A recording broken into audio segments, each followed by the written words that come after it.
Assalamualaikum warahmatullahi wabarakatuh. Selamat pagi adik-adik mahasiswa sekalian. Kali ini kita akan belajar bagaimana cara melakukan interpretasi hasil pemeriksaan elektrokardiografi atau EKG. Kali ini saya akan mencontohkan bagaimana kita melakukan interpretasi EKG pada seorang laki-laki berusia 20 tahun yang datang tanpa keluhan. Step pertama yang harus kita lakukan adalah kita melihat kalibrasi dan kecepatan perekaman kertas. Kalibrasi ini bisa kita lihat pada bagian kiri atau ujung kiri dari hasil EKG, seperti yang ditunjukkan oleh panah merah ini. Kalibrasi yang standar adalah 10 mm, setara dengan 1 mV. Sedangkan kecepatan perekaman kertas EKG yang standar adalah 25 mm per detik yang bisa kita lihat pada bagian bawah dari kertas EKG. Nah, kalau kita sudah menentukan bahwa kalibrasi dan kecepatannya standar, maka kita bisa melangkah ke step selanjutnya. Pada hasil pemeriksaan EKG ini kita lihat kalibrasi dan kecepatannya sudah standar.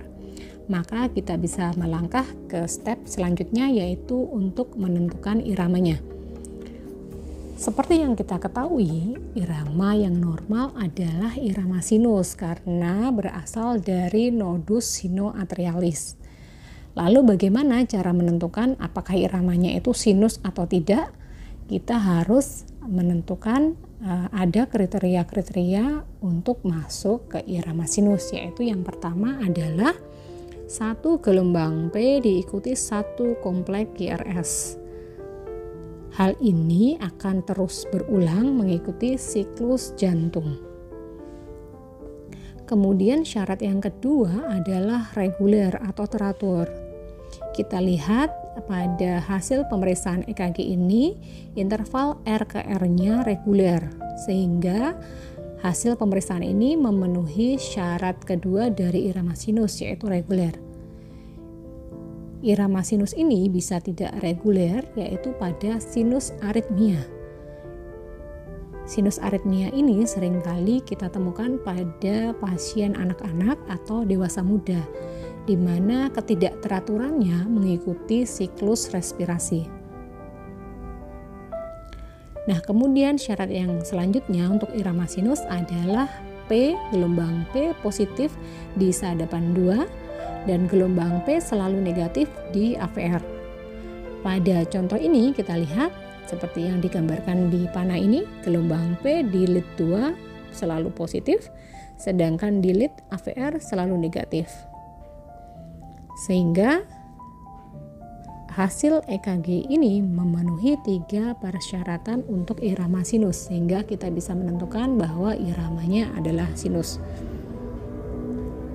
Langkah selanjutnya adalah kita menentukan frekuensi jantung. Karena tadi reguler RKR-nya, sehingga kita menggunakan metode penghitungan frekuensi jantung dengan menggunakan metode kotak besar atau metode kotak kecil.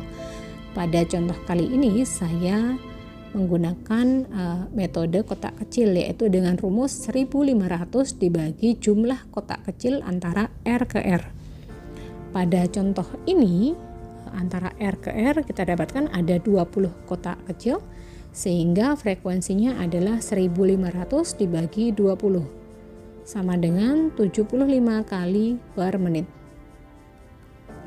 Langkah selanjutnya yaitu dengan menghitung aksis jantung. Caranya kita harus menghitung resultan kompleks QRS pada sadapan 1 dan AVF. Pada contoh ini di sadapan 1 resultan dari kompleks QRS adalah positif 3, sedangkan di AVF adalah positif 15 yang ke atas, sedangkan ke bawahnya ada kecil satu kecil ini, ada satu kecil ke bawah, sehingga resultannya adalah plus 15 kurangi 1 sama dengan positif 14. Angka ini kemudian kita masukkan ke diagram ini, di mana lead 1 kita masukkan pada sumbu yang horizontal, sedangkan AVF kita letakkan pada sumbu yang vertikal. Di mana kalau positif kita letakkan ke sebelah kanan, sedangkan untuk AVF jika positif ke bawah. Kemudian kita tentukan tadi positif 3, kita pindahkan ke sini 1, 2, 3. Kemudian positif 14 kita pindahkan ke sumbu yang vertikal ini ke bawah, positif 14, lalu resultannya adalah tanda panah ini. Aksis dari jantung, aksis dari hasil pemeriksaan EKG ini adalah dari sumbu yang horizontal ini hingga panah ini. Kita ukur dengan menggunakan penggaris busur dan kita dapatkan hasilnya adalah 78 derajat, sehingga aksis jantungnya adalah 78 derajat atau normoaksis. Langkah selanjutnya adalah menentukan zona transisi. Bagaimana caranya? Kita harus melihat di sadapan prekordial. Caranya adalah dengan mencari sadapan yang resultan kompleks QRS-nya mendekati 0. Jika tidak ada, maka kita menentukan di mana dia berubah dari resultannya negatif ke resultan yang positif. Resultan dari kompleks QRS ini, jika 0 adalah QRS yang ke atas dikurangi QRS yang ke bawah sama dengan 0. Nah, pada contoh ini di V3 resultannya negatif, sedangkan di V4 resultannya sudah positif, sehingga zona transisinya ada di antara V3 dan V4. Sehingga zona transisi pada EKG ini adalah normal. Selanjutnya kita membaca secara skematis gelombang per gelombang, di mana kita harus membaca secara urut dari gelombang P, kemudian interval PR, kompleks QRS, segmen ST, gelombang T, dan interval QT. Yang pertama, kita menilai gelombang P. Untuk menilai gelombang P, kita melihat di sadapan 2. Kita nilai amplitudo gelombang P atau tingginya. Pada contoh ini adalah 2 kotak kecil. Kita kalikan 0,1 mV karena satu kotak kecil ke atas setara 0,1 mV, sehingga amplitudo gelombang P pada contoh ini adalah 0,2 mV. Sedangkan durasi gelombang P adalah lebarnya, yaitu 2 kotak kecil, di mana satu kotak kecil adalah setara 0,04 detik, sehingga durasi gelombang P pada contoh ini adalah 2 kali 0,04 detik sama dengan 0,08 detik, sehingga ini normal. Selanjutnya kita menilai interval PR-nya.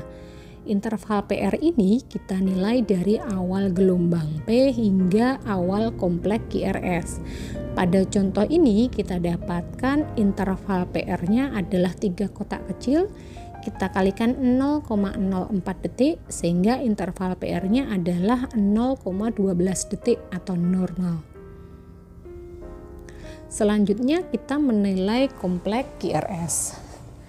Kita harus melihat morfologi dari kompleks QRS ini. Kita harus melihat semua sadapan, apakah ada gambaran RBBP, ada gambar LBBP, atau adakah gambaran LVH, atau adakah gambaran RVH.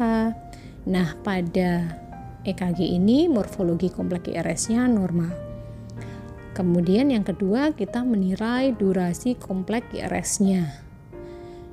Kita lihat, kita hitung dari awal kompleks QRS hingga akhir kompleks QRS, di mana pada contoh ini adalah 2,5 kotak kecil, sehingga durasi kompleks QRS-nya adalah 2,5. Kita kalikan 0,04 detik sama dengan 0,1 detik atau normal.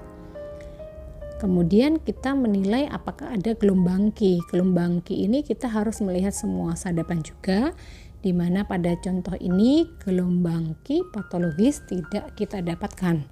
Kalau didapatkan adanya gelombang Q patologis, maka kita harus mendeskripsikan di mana saja kita temukan adanya gelombang Q yang patologis. Selanjutnya kita menilai segmen ST. Segmen ST ini kita deskripsikan sebagai segmen ST yang isoelektrik, atau elevasi, atau depresi. Caranya kita harus melihat semua sadapan. Nah, kita amati segmen ST pada EKG ini semuanya isoelektrik, sehingga kita interpretasikan sebagai segmen ST isoelektrik.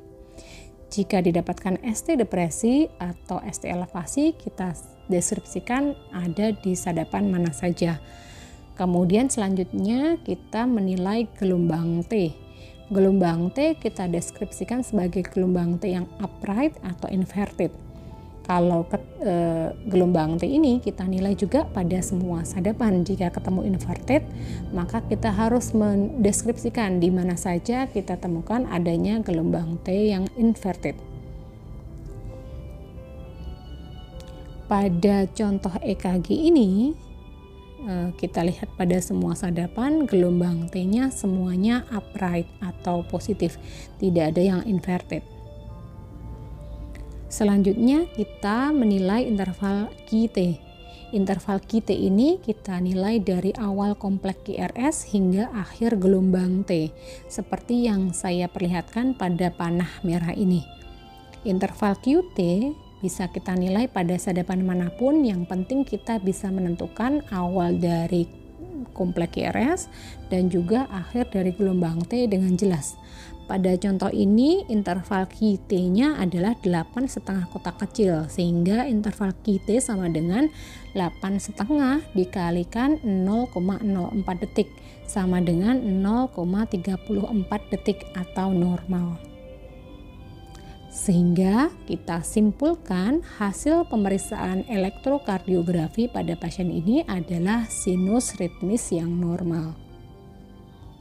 Demikian, atas perhatiannya saya ucapkan terima kasih. Mohon maaf kalau ada kesalahan. Semoga bermanfaat dan selamat belajar. Terima kasih. Assalamualaikum warahmatullahi wabarakatuh.